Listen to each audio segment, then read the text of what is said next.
Coming up on today's Locked On Big Ten, we're a little bit past halfway through the season, and the biggest and best of the Big Ten is still yet to come. But as we get into the home stretch, what is the current state for all of the contenders down to the pretenders and to just straight up bad teams in the Big Ten? We'll talk about all of it here as we take a step back and look at every program in the Big Ten through 6, 7, however many games your team's played. You're listening into Locked On Big Ten.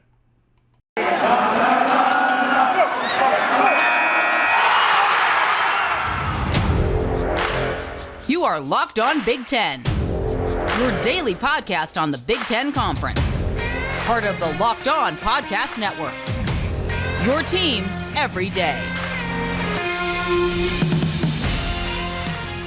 Welcome to Locked On Big Ten, everything you need to know about the Big Ten Conference every single weekday. I'm your host, Nate Dickinson. Coming up on today's show, normally Asher Lowe's in, he's off today, so just me. I'm going to be talking to you about every team in the Big Ten. We'll go pretty rapid fire through the show here. Again, we keep it to half an hour. There's 14 teams. We got to get going already pretty quick here.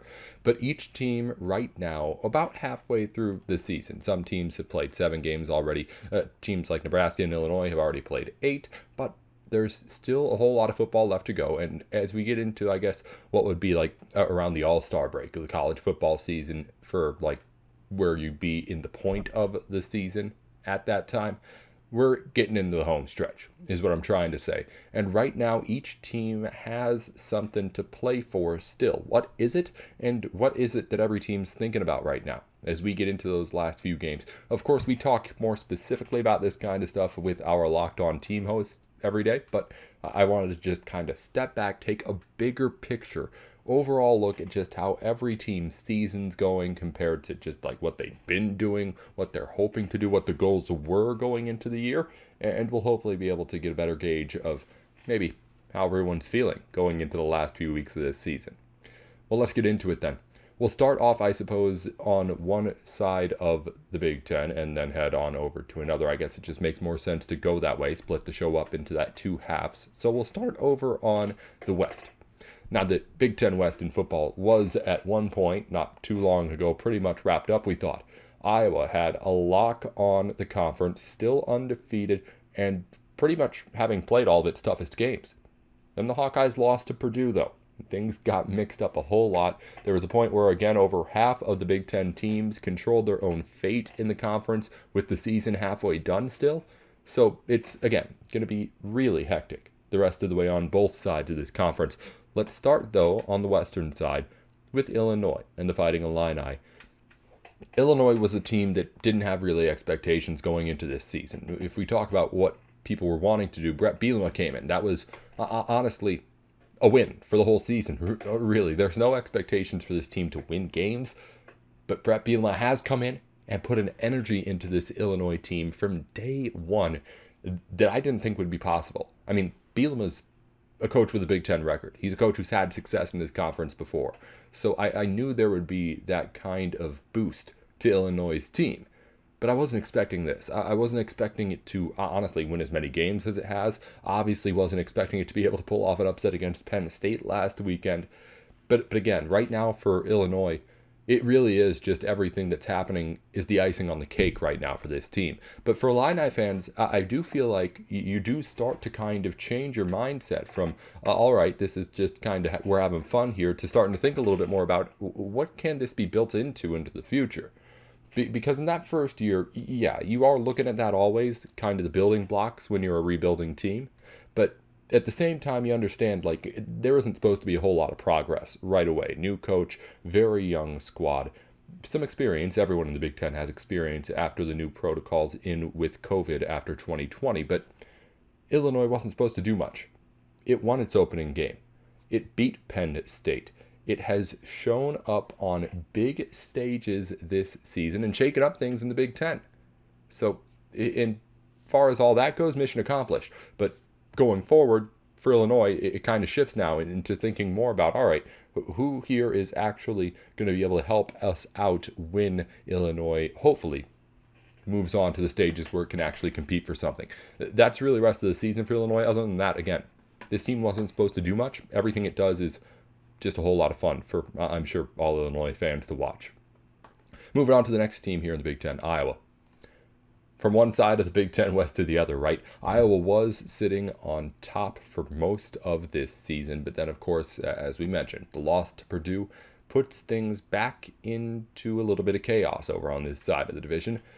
For the Hawkeyes, it has to be a little bit more of the same, right? This team's always good, but this season was supposed to be a little bit more, was it not? And Iowa obviously still can reach those heights. Whoever wins the Big Ten is going to be in the college football playoff. But losing to Purdue has to be a bit of a damper on this squad. It doesn't change things, obviously, for what Iowa wants as a team. It doesn't change things for the whole landscape of the season as far as what the goals are for the Nittany Lions. Obviously, the college football playoff's out now, but this team still wants to be able to compete for the Big Ten and is one slip up away from being able to do that if it beats Ohio State on Saturday, of course. But for Penn State, we talk about Iowa being a little bit disappointed. Penn State has to be kind of shocked by how fast this has happened, right? It wasn't too long ago, Nittany Lions were in the college football playoff if the season had ended a couple of weeks back. Now, not only out, but 2 losses under its name. Ohio State coming up this weekend to really take you out of anything big as far as this season goes. And all of a sudden, this Penn State season goes from being something special to being just another season. A nice bounce back from last year. Obviously, very comforting for Penn State fans to have that to be able to lean on.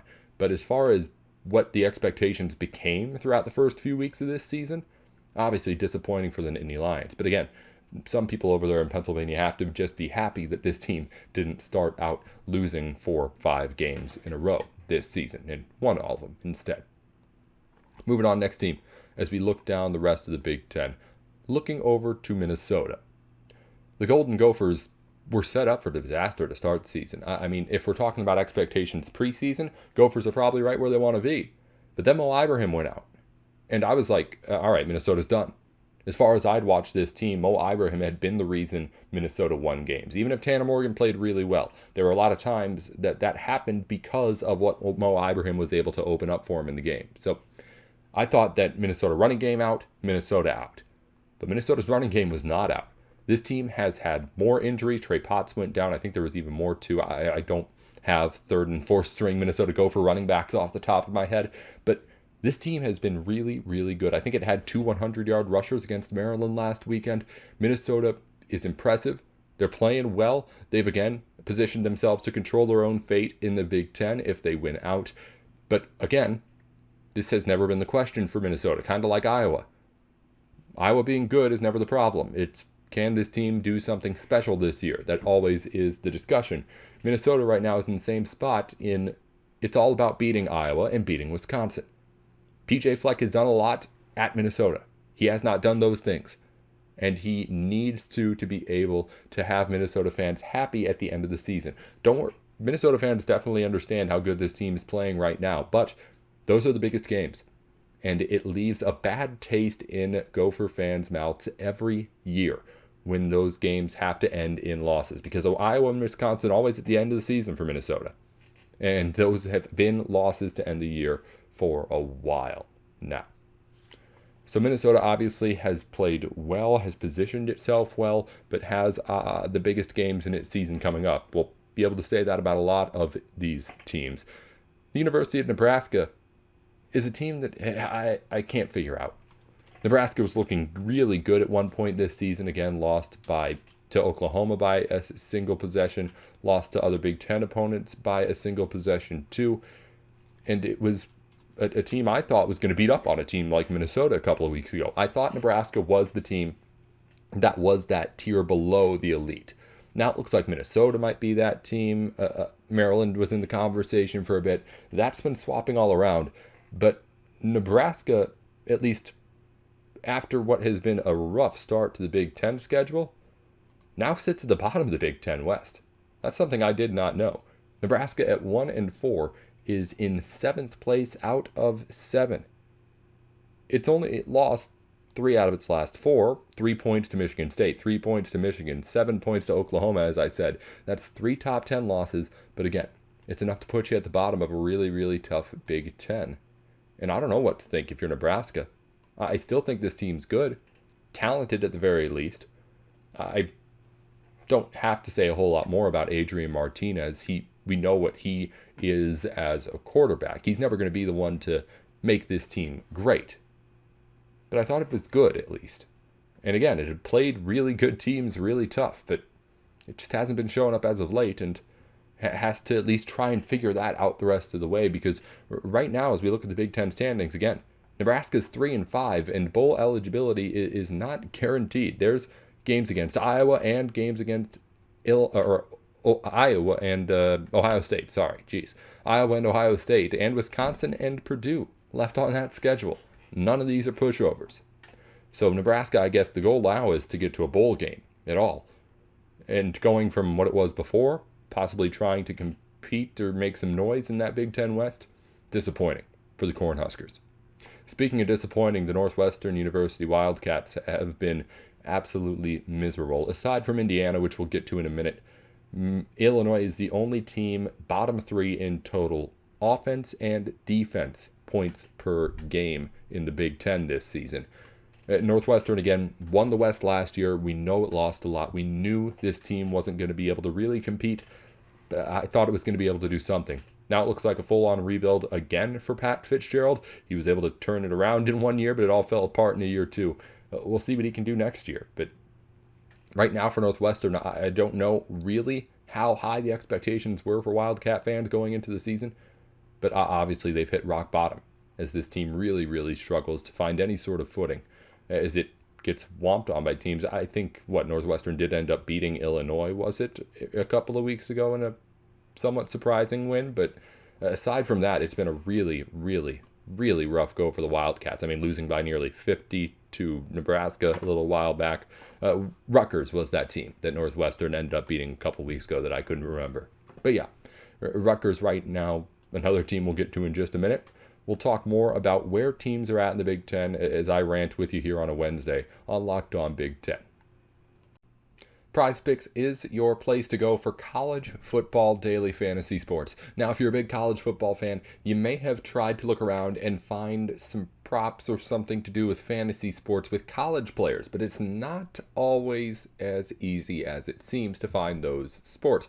PrizePicks wants to specialize in that kind of stuff, though. They have more college lines than anyone else for fantasy. And what you do is you go over to the site, you choose like 2 to 5 even more player props, over-unders on yards and touchdowns. And if you pick a correct combination of picks, your daily fantasy lineup could win you big money. Head on over to prizepicks.com to find out more about how it works. Again, if you're interested in being able to play daily fantasy with college players, Power 5, Group of 5, they've got them all. Head on over to PrizePicks right now. And if you end up using the service, use our promo code, LOCKEDON.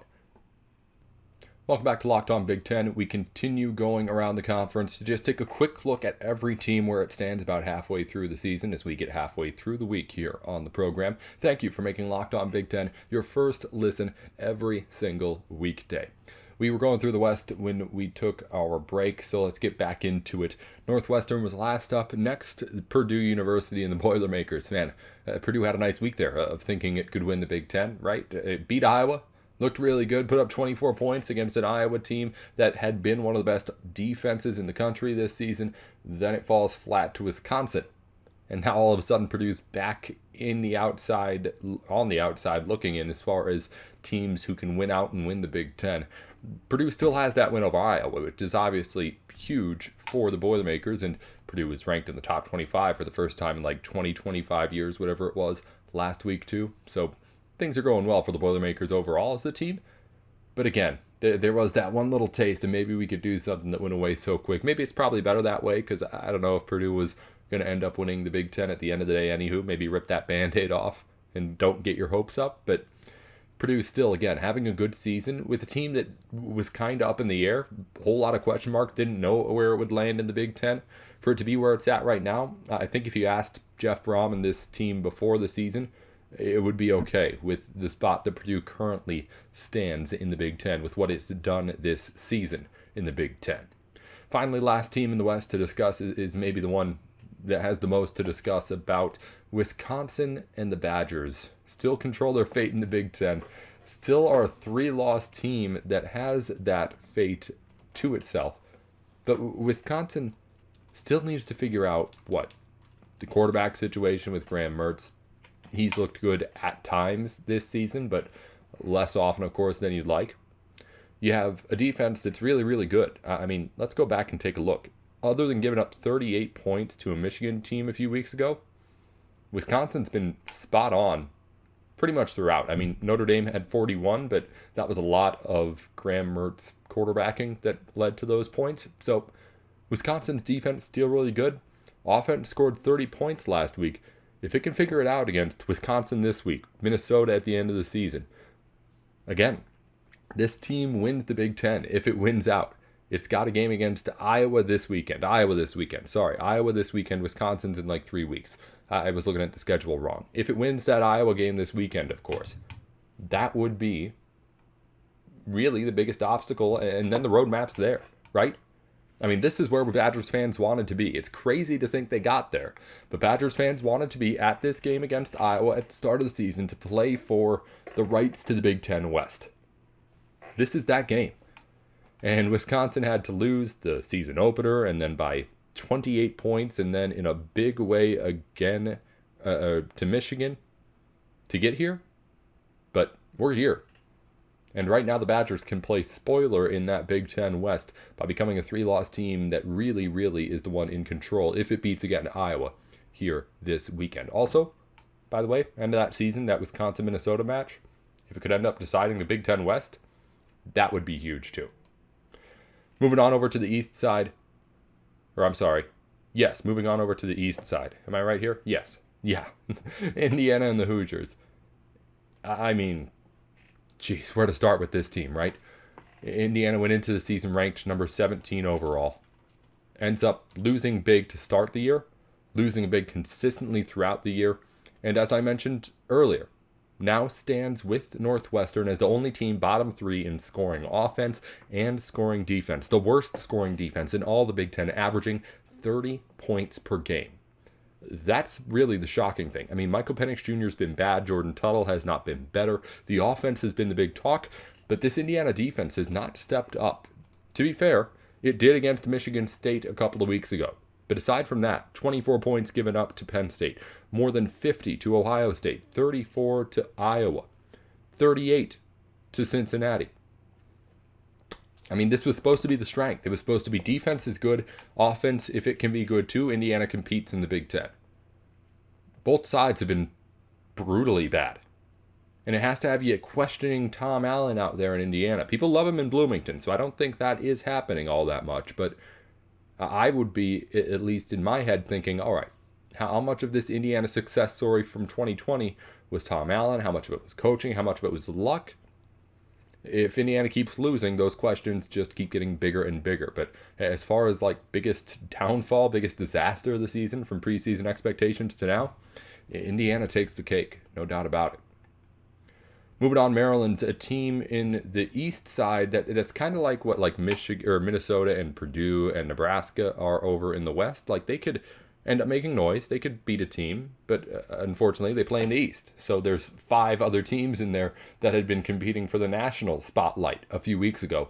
That puts Northwestern a little bit on the back burner, Maryland a little bit on the back burner. And at 1-3 in the Big Ten, they haven't been able to kind of get out of that rut. Again, 3 teams are still undefeated in the conference, in this side of the division, in this side of the Big Ten. So even if Maryland was really, really good, and Talia Tagovailoa was really, really good to start the season, these Terrapins just wouldn't be able to keep up with the best of the best in the Big Ten. Not this year. There's years where a Maryland team this talented, I think, maybe goes on a bit of a run and makes some noise. But this side of the Big Ten is just too good to allow Maryland any sort of room, I think. So if you're a Terrapin fan, I mean, you understand that, I think.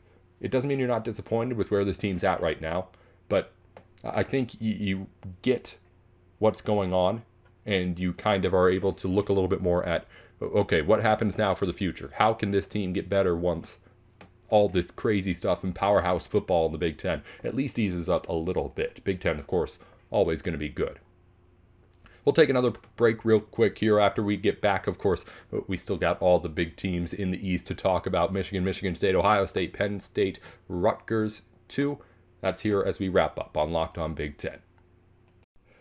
Locked On Big Ten is brought to you today in part by Built Bar. Built Bar has all the flavors you need for all of your protein needs. It's all of the nutrition packed into the bar that you're used to. Protein, no carbs, no sugars, only the stuff you need, none of that stuff that you don't like, but all the flavor that you love. Again, all sorts of flavors over at BuiltBar.com. They're putting out new flavors like every few days this month. It's something to try and get you interested and get you over to the site. So head on over there, look at what they've got. And again, if you try out the service, use the code LOCKED15 for 15% off your order. Again, that's LOCKED15 at BuiltBar.com. Built Bar, the place to go for all of your protein needs. Everyone over here at Locked On loves the Built Bars that we get.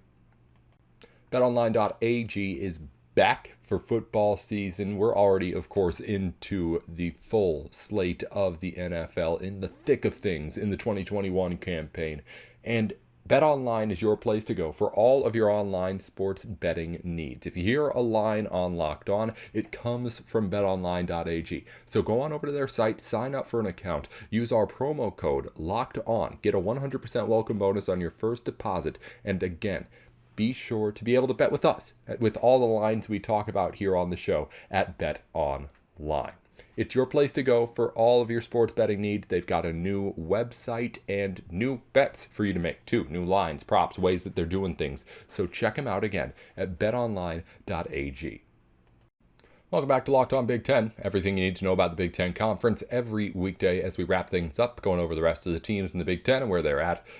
We thank you for making Locked On Big Ten your first listen every single weekday. Be sure to make your second listens, whatever your Big Ten team conference or team show is, on the Locked On Podcast Network. Again, Asher Lowe with Locked On Badgers is usually with us on Wednesdays. He'll be back next week.